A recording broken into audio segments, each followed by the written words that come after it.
Hello friends, आज के video में हम बात करने वाले हैं जीएसटीआर 1A रिटर्न के बारे में। जीएसटीआर 1 ऑलरेडी आप सभी बहुत अच्छी तरीके से जानते हैं।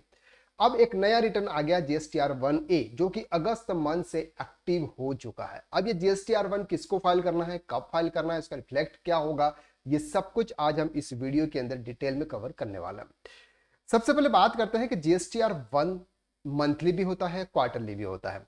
जीएसटीआर 1 के अंदर हम क्या करते हैं सर, सेल्स की डिटेल्स देते हैं। सेल्स का मतलब आउटवर्ड सप्लाई की डिटेल्स देते हैं, जिसमें हम डिटेल देते हैं B2B और B2C। B2B यानी कि सामने वाले रजिस्टर्ड पर्सन है, उसकी डिटेल इनवॉइस वाइज देते हैं, और B2C की हम परसेंटेज वाइज देते हैं। अब से इसकी जो ड्यू डेट होती है वो ड्यू डेट होती है for example 11th of next month. जैसे अगर हम जुलाई मंथ की बात करें तो 11 अगस्त तक आपको आपका जीएसटीआर 1 फाइल करना है। अब जीएसटीआर 1 अब 11 तारीख तक सर आपने फाइल कर दिया, और 14 तक सामने वाले पर्सन के जीएसटीआर 2B के अंदर रिफ्लेक्ट होता है। अब सर एक पर्सन है मिस्टर राम। राम को आपने सेल्स किया था राम को, और राम के आपको जीएसटीआर 1 के अंदर राम की डिटेल आपको देनी थी, लेकिन वो डिटेल्स देना आप भूल गए। तो अब राम सर 14 के बाद में जीएसटीआर 2B देखेगा, तो जीएसटीआर 2B में आपका इनवॉइस उसको वहां पे शो नहीं होगा। तो राम को क्या करेगा सर, ये फोन करेगा, आपको बोलेगा कि सर मेरा जो इनवॉइस है ना, वो इनवॉइस शो नहीं हो रहा है, मेरे जीएसटीआर 2B के अंदर वो इनवॉइस शो नहीं हो रहा है। तो आप क्या करेंगे, अब उसका अगला रिटर्न फाइल करेंगे जीएसटीआर 1A। ये जो रिटर्न है, ये रिटर्न है आपको सिर्फ करेक्शन करने के लिए, यानी कि उस मंथ में जुलाई मंथ का जो रिटर्न है आप अगस्त मंथ में फाइल कर रहे हैं। अगस्त मंथ में जो भी रिटर्न आपने फाइल किया उसमें अगर कोई भी मिस्टेक आपसे हो गई है तो वो करेक्शन आप कर सकते हैं जीएसटीआर 1A के अंदर। तो जीएसटीआर 1A रिटर्न जो है वो करेक्शन का रिटर्न है।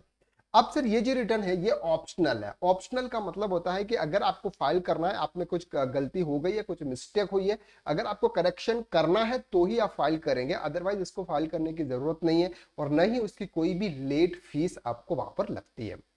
अब बात करते हैं इफेक्ट ऑन लाइबिलिटी, यानी कि सर आपने 11th डेट तक आपने जो भी जीएसटीआर 1 के अंदर डिटेल दी उसका टैक्स आपको जीएसटीआर 3B के अंदर फाइल करना होता है, और सामने वाले पर्सन के जीएसटीआर 2B में शो होता है।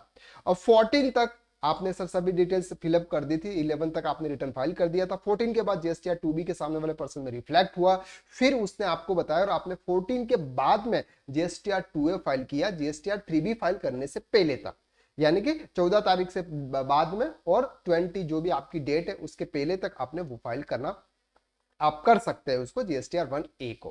अब आपके जीएसटीआर 3B में रिफ्लेक्ट कब होगा, यानी कि अगर आप जीएसटीआर 1A के अंदर जो भी डिटेल्स देते हैं, आप जो भी उसका आने वाला पीरियड है, जैसे फॉर एग्जांपल अगर आपने डिटेल दी 15 अगस्त को, अब 15 अगस्त के बाद में सर आपका जीएसटीआर 3B की ड्यू डेट क्या है सर, 20 अगस्त। तो ये 20 अगस्त वाला जीएसटीआर 2B में है ना, उसमें ये रिफ्लेक्ट कर जाएगा, और उसमें आपको आपका जीएसटीआर 2B के अंदर आपको पेमेंट करना होगा उस इनवॉइस का। अब बात करते हैं रिसिपेंट के केसेस में क्या होता है। रिसिपेंट का मतलब जो सामने वाला पर्सन है, सामने वाले पर्सन के जीएसटीआर 2B में कब शो होगा। Impact on recipient at the recipient and ITC of supplies declared or amended by the suppliers through GSTR 1A will be available the receipt from GSTR to be generated for the next period। मतलब sir अब आपने sir उसने आपको बता तो दिया, उसने ये बता दिया कि सर मेरा इनवॉइस आपके जीएसटीआर 1 के अंदर आपने अपलोड नहीं किया, मुझे जीएसटीआर 2B के अंदर शो नहीं हो रहा है, और मैंने क्या किया सर 15 को जीएसटीआर 1A फाइल कर दिया।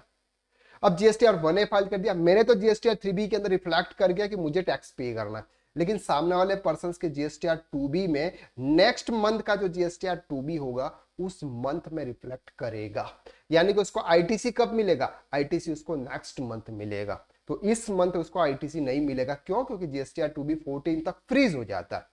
जीएसटीआर 2B 14 तक फ्रीज हो जाता है, तो अब इसके बाद अगर कोई भी इनवॉइस अपडेट होता है तो उसका आईटीसी आपको नहीं मिलता है। तो सर ये फिर जीएसटीआर 1A लाया क्यों, जबकि हमको उसका आईटीसी नहीं मिल रहा है, सामने वाले पर्सन को उसका आईटीसी नहीं मिल रहा है। ये इसलिए लाया है कि आप हैंड टू हैंड उस रिटर्न के अंदर करेक्शन कर सकते हैं। अदरवाइज आप नेक्स्ट रिटर्न के लिए जाएंगे तो वहां पर आपको टाइम भूल सकते हैं, या फिर आपसे कोई भी मिस्टेक हो सकती है। तो यहां पर ये बताया कि सर आप हैंड टू हैंड आप यहां पर ये मिस्टेक सुधार सकते हैं हम, ठीक है। मंथली फाइलर्स जो भी होते हैं, मंथली फाइलर्स का मतलब जो GSTR1 मंथली फाइल करते हैं, मंथली फाइलर के लिए क्या होता है सर, आपकी जो ड्यू डेट होती है वो ड्यू डेट आपकी होती है नॉर्मली GSTR3 भी फाइल करने से पहले। फॉर एग्जाम्पल अगर हम यहाँ पर बात कर रहे हैं जुलाई मंथ की, तो जुलाई मंथ का रिटर्न आप फाइल कर रहे हैं 11 अगस्त तक, और 11 अगस्त जैसे ही आपने GSTR1 फाइल किया, इसके बाद आपका GSTR1A एक्टिव हो जाएगा। अब ये एक्टिव आप 20 GSTR2 भी फाइल करने से पहले, GSTR3B फाइल करने से पहले आप GSTR1A फाइल कर सकते हैं। अब बात करते हैं सर QRMP स्कीम वालों के लिए, यानी जिसने क्वार्टरली रिटर्न मंथली पेमेंट वाला ऑप्शन चूज किया हुआ है सर, उसके लिए आपके पास में जो रहता है वो होता है सर क्वार्टर एंड। जब भी आपका क्वार्टर एंड होगा उस समय आपका GSTR1A एक्टिव हो जाएगा। उस समय आपके मंथ 1, मंथ 2 और मंथ 3 जितने की भी डिटेल्स में कोई करेक्शन करना है तो आप उस वाले डेट में आप कर सकते हैं, ताकि आपको नेक्स्ट रिटर्न तक वेट करने की जरूरत नहीं पड़ती है।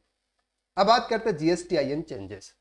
अब सर आपके यहाँ पे क्या हुआ कि आपने राम को इनवॉइस शो करना था, लेकिन आपने उसकी जगह गोपाल का हो गया, गलती से आपने गोपाल का GSTR नंबर डाल दिया, बाकी इनवॉइस सब कुछ सेम है।